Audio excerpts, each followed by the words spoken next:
যে কোনো ছাত্রকে ছুমেরে উঠিয়ে নিয়ে যাওয়া, শিবির বলেন আর যাই বলেন, এইটা খুবই অন্যায়। এইভাবে ক্যাম্পাসটা কি তাহলে অন্য কারো কাছে বর্গা দেওয়া হয়েছে? আমরা কিন্তু কাউকে গ্রেফতার করিনি, এখান থেকে তুলেও নিয়ে যাইনি। পুলিশের প্রশাসনে সেইভাবে আমাদের শিক্ষার্থীদের নিয়ে যেতে পারে না। তার যে কোনো অফেন্স তার ক্যাম্পাসে সে আসবে, তার নামে কোনো মামলা আছে, কিছু আছে, এদের কারো কিছু দেখাইছে যে একে আমরা ধরতে চাই, এইভাবে ছো মেরে এই যে শিকার করা, ছো মেরে মানুষ উঠিয়ে নিয়ে যাওয়া, তাকে মারতে চাওয়া, এইটা আমরা মানি না। গ্রেপ্তারি পরোয়ানা ছাড়া এইভাবে যে কোনো ছাত্রকে ছু মেরে উঠিয়ে নিয়ে যাওয়া, শিবির বলেন আর যাই বলেন, এইটা খুবই অন্যায় এবং এই কারণে আজকে দেশের এই পরিণতি ঘটেছে। এটা আপনাদের মনে রাখতে হবে। আজকে 12 বছর ধরে এই কাণ্ডটাই করেছেন আপনারা, ছাত্রলীগ এবং আপনারা মিলে।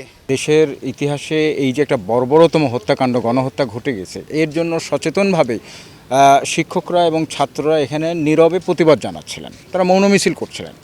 তো এখানে হঠাৎ করে এই ধরনের শিক্ষকদের সামনে যেভাবে জোরপূর্বক ছাত্রদের উঠে নিয়ে যাওয়ার চেষ্টা, এটা একদম একটা মধ্যযুগীয় বর্বরতা এবং এটা দেশ যে একটা ফ্যাসিবাদ আক্রান্ত চরম ফ্যাসিস্ট মানে শাসক চক্র এখানে আছেন, এটা তারা প্রমাণ করলেন।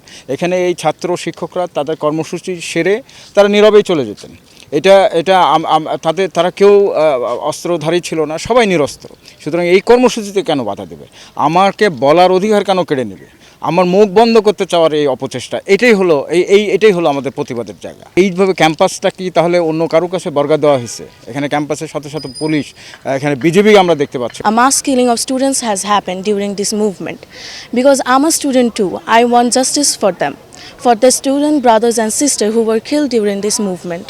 আমি একজন শিক্ষক হিসাবে আমাদের চারুকলার ছাত্রছাত্রী সহকারে বিচারের দাবিতে গ্রাফিতির মাধ্যমে বিচারের দাবি করছি, প্রতিবাদ জানাচ্ছি, ঘৃণা জানাচ্ছি। 2-3 জন বের হয়ে এসে আমাদের পুলিশের সাথে একটা হট্ট করছিল, একজনের গায়ে হাত তুলেছিল। তা আমরা সেটাকে জাস্ট নিবৃত্ত করার জন্য তাদেরকে বলছি আমরা, ওরা ছাত্রও না, মনে হয়েছে ওরা ছাত্র না, বহিরাগত, জাস্ট তাদেরকে নিবৃত্ত করার জন্য আমাদের কাছে এরা এসে গায়ে হাত তোলার মতো চেষ্টা কেন করলো? আমরা তাদের সাথে কথা বলার জন্য সেটা করেছি। এখানে কাউকে আমরা গ্রেফতারও করিনি, কোনো অ্যারেস্টও হয়নি, এরপরে অন্য কোনো কিছু এখানে ঘটেনি।